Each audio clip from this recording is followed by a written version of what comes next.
Hola, ¿cómo están a todos? El día de hoy vamos a hablar de este tema que es muy importante, denominado el diafragma. Bien, como podemos ver, el diafragma primeramente es una estructura músculo-tendinosa que se caracteriza por tener doble cúpula, una cúpula derecha y una cúpula izquierda. También podemos decir que el diafragma tiene una finalidad principal, que es separar la parte del tórax de la parte del abdomen. Y además, tenemos que tomar en cuenta que el diafragma es el que va a formar, por ejemplo, el suelo de la cavidad torácica, ¿no? Es decir, que podemos ver que el diafragma por arriba es convexo y forma el suelo de la cavidad torácica. Y además forma el techo de toda la cavidad abdominal, ¿no? Algo que es muy interesante. También podemos indicar de que este músculo diafragma se considera el principal músculo de la inspiración, ¿sí? Cuando se está realizando los movimientos respiratorios, se dice que la parte central, donde está el tendón central, llamado centro tendinoso, es el que se va a mover durante los movimientos respiratorios, es decir, durante la inspiración, ya que la parte periférica, la parte muscular, está pegada a la parte de las costillas y a las vértebras, es decir, que no va a poder tener movimiento. Entonces, ¿qué quiere decir? Que el diafragma durante la respiración, lo único que se mueve es el centro tendinoso, con la inspiración. Y la parte periférica está pegada y fija y no tiene movimiento. Bien, ahora primeramente vamos a detallar esta parte indicando que el diafragma presenta para su estudio dos caras. Por la parte de arriba es la cara superior y por la parte de abajo es su cara inferior. A simple vista, si nosotros podemos ver en esta imagen, podemos ver un ligero desnivel, es decir, que en la parte derecha vemos a la cúpula diafragmática derecha que se encuentra mucho más elevada. ¿A qué se debe que esté más elevado? Se debe a la presencia del hígado. El hígado hace que, por ser voluminoso, puede elevarse un poco más la cúpula diafragmática derecha. En cambio, que la cúpula diafragmática izquierda está algo un poco más descendido debido a que no se encuentra la presencia del hígado en este lado izquierdo. Aquí podemos ver un claro ejemplo en esta imagen que el diafragma, cuando ya esté dentro de la caja torácica, podemos ver el mismo desnivel. Pero, ¿para qué nos puede servir esta imagen? Por ejemplo, cuando nosotros realizamos un movimiento de inspiración, metemos el aire, entonces nuestro diafragma o centro tendinoso empieza a descender. ¿Y para qué nos sirve? Por ejemplo, se dice que la cúpula diafragmática derecha, ¿sí? La cúpula diafragmática derecha, en movimientos respiratorios se localiza a nivel de la quinta costilla, ¿no? Si contamos 1, 2, 3, 4 y 5. Es decir, que la cúpula diafragmática derecha se localiza a nivel de la quinta costilla. Y en cambio, la cúpula diafragmática izquierda está un poco más descendida, es decir, que se localiza en el quinto espacio intercostal izquierdo. 1, 2, 3, 4 y 5. Quinto espacio intercostal izquierdo. ¿No? Entonces, esa es una diferencia que podemos encontrar. Además, ahora vamos a empezar a mencionar que completamente por su cara superior podemos ver que es convexo, ¿no? Totalmente. Ahora, las inserciones, de acuerdo a este músculo diafragma, varían. Por ejemplo, tiene 3 puntos de inserción. Uno, anteriormente se va a insertar en la cara posterior del proceso sifoides y parte de la cara posterior del esternón. Lateralmente va a insertarse en las costillas, si podemos ver. Es decir, que va a tener una parte costal, ¿no? Hasta aquí ya podemos encontrar dos porciones. Porción external y porción costal por las costillas y cartílagos costales.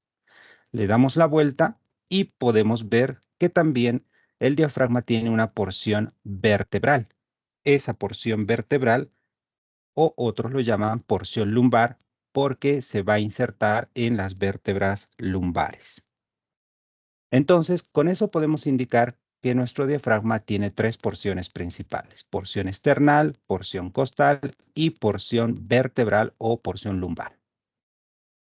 Bien, empezaremos a detallar lo que es la cara superior del diafragma. Ya lo habíamos indicado, la cara superior se caracteriza por ser convexa, además de que lo que más nos llama la atención en esta cara es que se va a relacionar en esta parte con el pericardio, ¿sí? Es decir, que se va a relacionar con el pericardio, el diafragma, a través de unos ligamentos llamados ligamentos pericardiofrénicos. Si recuerdan, ya lo hemos visto en la parte de tórax, ¿no? Estos ligamentos se pegan al centro tendinoso del diafragma y de esa forma es muy difícil en ocasiones de despegar y separar estas dos estructuras, ¿no? El centro tendinoso del pericardio, ¿no? Ya que se encuentran totalmente pegados por estos ligamentos llamados pericardiofrénicos.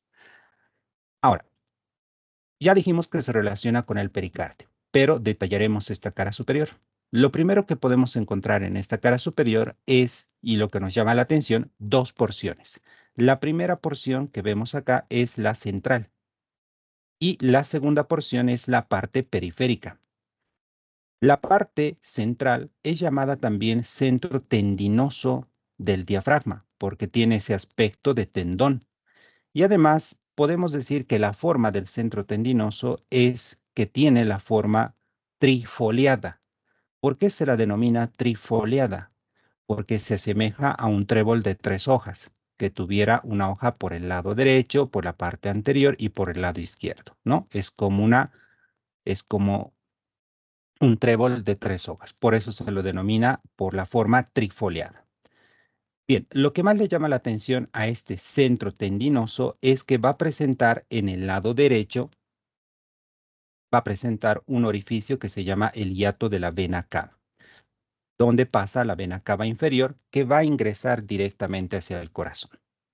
Ahora, la parte periférica, como podemos ver, está bastante fasciculado en aspecto, podríamos decir que tiene un aspecto radiado. Y es así que la parte periférica está completamente formada por músculo, por lo cual tiene, habíamos indicado, tres porciones: una porción esternal, una porción costal y una porción vertebral o lumbar. Bien, es lo que podemos hablar de la cara superior. Ahora nos vamos a ir hacia su cara inferior. La cara inferior, primeramente, podemos indicar que es totalmente cóncava. Al ser cóncava, llega a formar el techo de la cavidad abdominal y también podemos encontrar la parte del tendón central llamado centro tendinoso y la parte muscular. Pero aquí lo que más nos llama la atención es que vamos a poder encontrar en su parte más posterior, vamos a encontrar en el diafragma una serie de ligamentos. Por ejemplo, aquí tenemos al ligamento, si vemos, llegaría a ser este el ligamento arqueado lateral, ligamento arqueado medial y ligamento arqueado medio, ¿no? Es decir, este es el ligamento arqueado medio, ligamento arqueado medial por ambos lados y ligamentos arqueados laterales por la parte lateral. Además, podemos encontrar los dos pilares del diafragma que son características principales. Por ejemplo, aquí podemos ver la parte del pilar. Podemos ver aquí la parte del pilar derecho.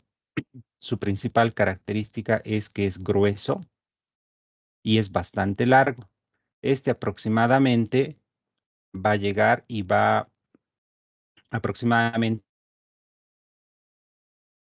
va a llegar hasta insertarse a nivel de la cuarta vértebra lumbar. En cambio, que el pilar delgado es más corto, que va a llegar a nivel de la tercera vértebra lumbar. Y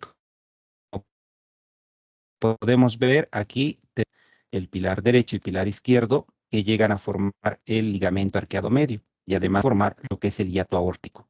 El hiato aórtico que se considera eh, lo que va a contener a la arteria aorta, ¿no? Es decir, de ser aorta torácica en la parte del tórax, pasa este hiato aórtico y se convierte en aorta abdominal. Entonces es denominado el hiato aórtico. Ahora, un poco por encima del hiato aórtico, un poco por encima, ya anteriormente y hacia la izquierda, encontramos el siguiente orificio, que se llama hiato esofágico, por donde pasa el esófago.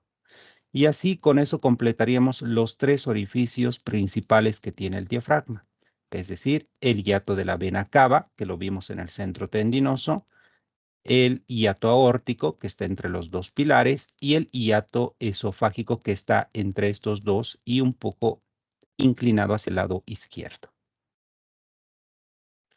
Bien, entonces, a no olvidar esta parte que es muy vital, donde están los dos pilares del diafragma.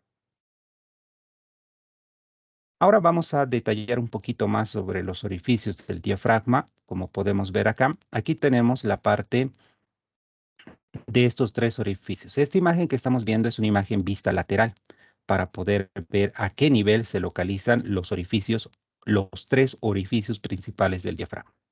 Empecemos por el primero. Por ejemplo, el hiato de la vena cava inferior es aquel que se va a localizar a nivel de la vértebra T8 y la T9. Entre la T8 y la T9, a esa altura encontramos el hiato de la vena cava. Bien, ¿qué pasa por el hiato de la vena cava? Pues pasa la vena cava inferior, pasa el nervio frénico derecho y algunos vasos linfáticos. ¿Qué sería su contenido del hiato de la vena cava inferior? Un poquito más abajo encontramos el siguiente orificio, el hiato esofágico. El hiato esofágico generalmente se localiza a nivel de la vértebra T10. Por el hiato esofágico pasa lo que es el esófago, pero tomando en cuenta, si vemos la imagen, es decir, que el esófago torácico pasa por el hiato y se convierte en esófago abdominal. Entonces, bien, por este hiato esofágico van a atravesar dos nervios principales, que es el nervio vago derecho y vago izquierdo. No se olviden que esos nervios vagos van a estar alrededor del esófago formando el plexo esofágico. Además que pasan algunas ramas esofágicas y también vasos linfáticos, ¿no? Ese sería su contenido. Y finalmente, un poquito más abajo y en la parte posterior del diafragma, encontramos el último orificio que se llama el hiato aórtico. El hiato aórtico se localiza en el borde inferior de la vértebra T12, ¿no? Si vemos exactamente, ahí es donde va a encontrarse el orificio, a nivel del borde inferior de la vértebra T12. ¿Y cuál es su contenido? Bueno, el contenido de igual forma es decir, que cuando pasa el hiato se convierte en aorta abdominal. Entonces, por este orificio, que es el hiato aórtico, pasa la arteria aorta, pasa el conducto torácico, que es algo muy importante, subiendo todo el drenaje linfático, y también pasan unas venas principales para el tórax, que son las venas ácigos y las hemiácigos. Así que ojo con estos tres orificios principales del diafragma que son muy importantes, ¿sí? A tomarlos en cuenta. Y sobre todo a tomar en cuenta qué es lo que pasa por el hiato aórtico, además de sus otros componentes. Bien, estos consideramos que son los tres orificios principales del diafragma. Pero, ¿también habrá otros? Sí. También tenemos otros orificios, ya, que no son los principales, pero se los toma en cuenta. Tenemos aquí principalmente a un orificio triangular que se lo llama el triángulo externo-costal o de Larrey. El triángulo externo-costal o de Larrey es aquel que está entre la porción external y la porción diafragmática. Se dice que este triángulo externo costal o de Larrey, ¿qué es lo que pasan por este triángulo? Pasan exactamente los vasos linfáticos que están dirigiéndose de la cara diafragmática hacia el hígado, vasos linfáticos. También van pasando vasos epigástricos, es decir, vasos epigástricos superiores, ¿no? Arterias y venas epigástricas superiores. Ese sería el contenido de este triángulo. Y finalmente, algo que es un poco difícil visualizarlo en la parte del cadáver, a no ser que esté muy bien preparado, es encontrar en los pilares. En el pilar derecho y pilar izquierdo podemos encontrar unos pequeños orificios. Por esos orificios del pilar derecho y pilar izquierdo son los que van a pasar dos nervios importantes. El nervio esplácnico mayor y esplácnico menor del lado derecho y el nervio esplácnico mayor y esplácnico menor del lado izquierdo. Es decir, por esos orificios de los pilares pasan estos dos nervios simpáticos que son muy importantes, esplácnico mayor y menor, para poder llegar a formar lo que es parte de los plexos, ¿no? Bien, ahora nos pasamos a ver el paquete vasculonervioso, especificando por sus caras. Tenemos aquí la cara superior del diafragma y en esta cara superior también podemos apreciar aquí la parte del pericardio, ¿no? Que ya lo habíamos indicado. Ahora, vamos a empezar primeramente la irrigación por esta arteria, que es la arteria aorta torácica. La aorta torácica, como ustedes pueden ver, la aorta torácica va a originar a unas arterias que son denominadas la arteria frénica superior derecha para el lado derecho y la arteria frénica superior izquierda para el lado izquierdo. Entonces, primeras arterias frénicas superiores que se originan de la aorta torácica. Luego, vamos a encontrar también a la siguiente arteria, que sale de la parte lateral del pericardio y se denomina la arteria pericardiofrénica. Esta arteria pericardiofrénica que sale de la parte lateral del pericardio. Y finalmente tenemos a las arterias denominadas musculofrénicas. Las musculofrénicas, si vemos en esta parte, la arteria musculofrénica y la pericardiofrénica, ambas se originan de la arteria torácica interna. Pero tomando en cuenta que la pericardiofrénica es una rama colateral de la torácica interna. Y la musculofrénica es una rama terminal de la arteria torácica interna. Entonces, en resumen, la cara superior del diafragma está irrigada por estas tres arterias: frénica superior, derecha-izquierda, pericardiofrénica, derecha-izquierda y musculofrénica, derecha-izquierda. Pero no se olviden, frénica superior de la aorta torácica, pericardiofrénica y musculofrénica de la arteria torácica interna. Pasamos a lo que es su cara inferior. La cara inferior tomamos en cuenta también esta otra arteria, que es fundamental, la arteria aorta abdominal, y esta arteria aorta abdominal va a originar a la arteria frénica inferior izquierda y también a la arteria frénica inferior derecha. Esas son las arterias que van a irrigar la mayor parte de la cara inferior del diafragma. Y algunas ramitas más, como ser, por ejemplo, la arteria suprarrenal izquierda y la suprarrenal derecha, que van a irrigar la parte de la parte posterior del diafragma, ¿no? Donde están los ligamentos arqueados. Esas serían las dos arterias que van a encargarse de irrigar, pero sobre todo la frénica inferior derecha e izquierda se encargan de irrigar toda la cara inferior del diafragma. Pasamos a la parte de venas. Podemos ver ahí la cara superior del diafragma y las venas. Tenemos que tomar en cuenta esta vena principal, que es la vena torácica interna, que tenemos en el lado derecho y el lado izquierdo. Por lo tanto, vamos a ver también que tenemos la vena musculofrénica, que viene de la parte periférica.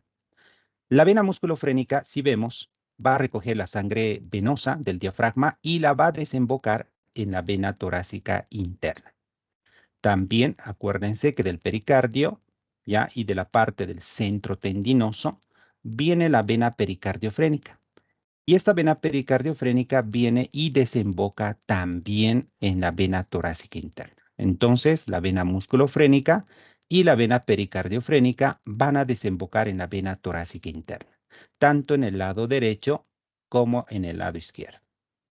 Y así también encontramos a una vena que también va a ser recolectada, es decir, de toda la cara superior del diafragma viene también esta venita, que es la vena frénica superior, que también va a desembocar en la vena cava inferior. Y así en total tendríamos tres venas que van a encargarse de desembocar, es decir, la vena pericardiofrénica, la vena musculofrénica y la vena frénica superior. ¿no? Derecha. La cara inferior también podemos ver que aquí encontramos, por ejemplo, una vena importante que es la vena cava inferior. Y ahí podemos ver, por ejemplo, a la vena frénica inferior derecha. Entonces, la vena frénica inferior derecha recoge sangre venosa de la cúpula, de la cara inferior, de la cúpula diafragmática derecha, y la va a desembocar en la vena cava inferior. La vena frénica inferior izquierda también, es decir, que va a recoger la sangre venosa de la cúpula diafragmática izquierda de su cara inferior y también va a desembocar en la vena cava inferior. Pero, no obstante, hay que tomar en cuenta que esta vena frénica inferior izquierda también, si vemos, se va a unir a la vena suprarrenal izquierda y ambas van a terminar desembocando en la vena renal izquierda. ¿Eso qué quiere decir? Que la vena frénica inferior derecha va a desembocar directamente en la vena cava inferior. En cambio, que la vena frénica inferior izquierda tiene dos desembocaduras, una en la vena cava inferior y la otra en la vena suprarrenal y en la vena renal, ¿no? Es decir, como tiene doble desembocadura en el lado izquierdo. Bien, pasamos a la parte del drenaje linfático, igual tomando en cuenta su cara superior y su cara inferior. Aquí tenemos la cara superior del diafragma y la cara inferior del diafragma, que están bien marcaditas acá con unas flechas. Así que empecemos el drenaje linfático. Bien, empezaremos por la cara superior. Primeramente, todos los linfáticos que vienen de la cara superior del diafragma, si vemos en la pantalla, van a drenar hacia la parte posterior en los nódulos linfáticos diafragmáticos posteriores, por una parte, y por otra van a terminar en los nódulos linfáticos mediastínicos posteriores, si van hacia atrás. Si va hacia adelante, los linfáticos van a terminar drenando en los nódulos linfáticos paraesternales. Y así sería su drenaje linfático de la cara superior del diafragma. La cara inferior, si va hacia atrás, si va hacia adelante, va a terminar drenando en los nódulos linfáticos diafragmáticos anteriores. Y si los linfáticos migran hacia la parte posterior, van a terminar en los nódulos linfáticos diafragmáticos inferiores, que también son denominados frénicos. Y de ahí estos linfáticos descienden hasta lograr terminar drenando en los nódulos linfáticos lumbares superiores. Y así es como termina su drenaje linfático, tanto de la cara superior como de la cara inferior, que van para adelante y van para atrás. Y finalmente tenemos la inervación. Para la inervación, su principal inervación que tiene el diafragma es a través de este nervio que es el nervio frénico, ¿no? Podemos ver en la pantalla, ahí lo tenemos, el nervio frénico.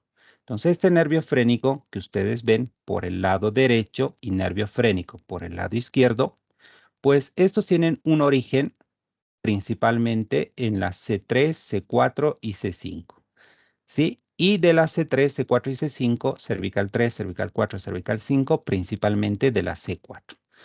Por lo tanto, podemos decir que este nervio frénico es un nervio mixto, porque va a tener inervación motora y va a tener inervación sensitiva. Si vemos, la inervación motora proviene de la C3, C4 y C5. Pero bueno, ¿cómo vamos a ver su inervación motora y sensitiva? Vean bien. Quiero que entiendan esta partecita. Si ustedes ven, este es un nervio único, que es el nervio frénico.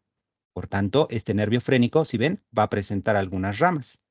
Unas ramas para el pericardio, unas ramas para la pleura mediastínica del pulmón, también unas ramas para el centro tendinoso y unas ramas para la parte muscular. Es decir, que el nervio frénico, a medida que va descendiendo, va a dar algunas ramas colaterales. Entonces, pero solo tenemos un nervio frénico derecho y frénico izquierdo. Dentro de este nervio, dentro de ese nervio, tenemos estas dos fibras sensitivas y fibras motoras. Las fibras motoras son acá de color morado, para que se den cuenta. Se origina de la C3, de la C4 y la C5. ¿Sí? Fibras motoras. Y si ustedes ven, las fibras motoras descienden y específicamente van a inervar la parte periférica del diafragma, es decir, la parte muscular del diafragma. Por eso recibe el nombre de inervación motora, porque es directamente para el músculo, por eso es inervación motora. En cambio, que la inervación sensitiva, que le da sensibilidad, también proviene de la C3, C4 y C5. Si vemos, también proviene de la C3, C4 y C5. Y esta inervación sensitiva también va a descender, pero la diferencia es que sus fibras sensitivas van a inervar al pericardio, ¿sí? Inervan al pericardio fibroso, ¿sí? Pericardio parietal fibroso. Y por la parte lateral van a inervar también a la pleura parietal. ¿Se acuerdan que la pleura parietal tiene porciones? Y en este caso sería la pleura parietal por su porción mediastínica. Y finalmente, las fibras sensitivas van a inervar sobre todo al centro tendinoso del diafragma. Y además también a la parte muscular. O sea que el músculo del diafragma tiene inervación motora, inervación sensitiva. Y el centro tendinoso, la parte central, solo tiene inervación sensitiva. Y por último, para concluir, podemos decir que el diafragma en su parte más periférica, porque tiene inserción costal, entonces también va a recibir inervación por los nervios intercostales, es decir, de la T5 a la T11 y la T12, que es el nervio subcostal. ¿No? Podemos ver ahí, tenemos nervios intercostales, ¿no? Que específicamente van a inervar la parte periférica del diafragma. Esa sería la inervación del diafragma. Entonces, a no olvidarse, tiene inervación motora, inervación sensitiva, pero estas dos provienen principalmente del nervio frénico. Y finalmente, para concluir, vamos a hablar acerca de sus funciones del diafragma. El diafragma se considera el principal músculo de la inspiración. Cuando aumenta o disminuye la presión intraabdominal, mejora el flujo de la vena cava inferior, un dato importante. Pacientes con disnea. Paciente con disnea. ¿Qué es disnea? Disnea es la dificultad respiratoria que tiene el paciente, que refiere a una sensación de ahogo, que quiere ahogarse. Entonces, en un paciente con disnea, el paciente prefiere sentarse que recostarse, porque al recostarse va a presentar dificultad para respirar y va a querer ahogarse. En cambio, prefiere estar sentado, porque al estar sentado va a mejorar la presión de la sangre, va a subir con más rapidez el flujo sanguíneo. Entonces, por eso dice que en un paciente con disnea prefiere estar sentado que recostarse, porque cuando el músculo diafragma se contrae, aumenta la presión de la vena cava inferior hacia el corazón. El diafragma, ¿en qué casos asciende? Bueno, asciende hacia la región torácica cuando aumenta la presión intraabdominal. ¿En qué casos? Cuando está de cúbito supino el paciente en posición de Trendelenburg o hemilateral. El diafragma desciende cuando disminuye la presión intraabdominal, cuando se encuentra de pie o cuando se encuentra sentado. Importantes me parece para poder determinar las funciones principales que tiene el diafragma. Bien, con esto hemos concluido este temita que es muy interesante, el músculo diafragma. Bueno, con esto concluimos y a no olvidarse que adquiere sabiduría, adquiere inteligencia, no olvides mis palabras ni te apartes de ellas, ¿no? Lo que nos viene un pasaje muy interesante. Así que gracias con todo eso, hemos concluido con el tema de diafragma.